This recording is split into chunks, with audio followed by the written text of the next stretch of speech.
अस्सलाम वालेकुम, ऐशा cooking one में आपका वेलकम है। उम्मीद आप सब खैरियत से होंगे। मैं भी बिल्कुल ठीक हूँ। आज हम बनाने लगे हैं बिना गन्ने के गन्ने का घर पर जूस, जो कि बनाना बहुत ही आसान है।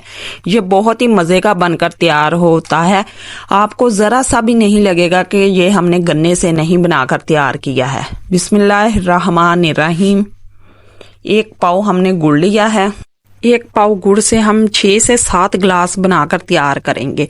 गुड़ को मैंने कूट कर छोटे छोटे इसके पीस कर लिए हैं। अब इसे हम जग में शामिल करेंगे। अब 2 से 3 गिलास हम ठंडे पानी के इसमें शामिल करेंगे। ये बहुत ही मज़े का बनकर तैयार होता है। आप इसे मेहमानों के लिए भी बनाकर तैयार कर सकते। आधा चम्मच हमने काले नमक का शामिल किया है। अब इसे हम ग्राइंड करेंगे। अगर आपको हमारी रेसिपी पसंद आई, लाइक करें, शेयर करें और कमेंट में हमें ज़रूर बताया करें कि आपको हमारी रेसिपी कैसी लगी। अब हमने अच्छी तरह ग्राइंड कर लिया है। अब इसे हम छान लेंगे, क्योंकि कोई भी ज़रा वगैरह होगा वो निकल जाए। अब इसमें हम आइस क्यूब शामिल करेंगे और इसे अच्छी तरह हमने ठंडा करना है। सिर्फ 50 रुपए के गुड़ से हमने 6 से 7 गिलास बनाकर तैयार।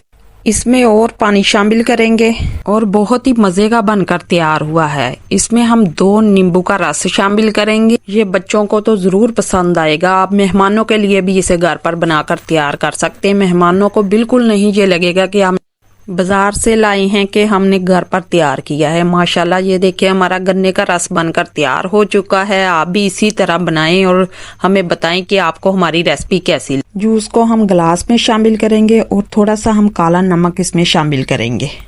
माशाल्लाह, हमारा जूस बहुत ही मज़े का बनकर तैयार हो गया है। ये जूस ज़रा सा भी नहीं लग रहा था कि हमने गन्ने से नहीं गुड़ से तैयार किया है। ये इतना मज़े का इसका जायका और फ्लेवर था। आप एक बार ज़रूर ट्राई करें। अल्लाह हाफिज़।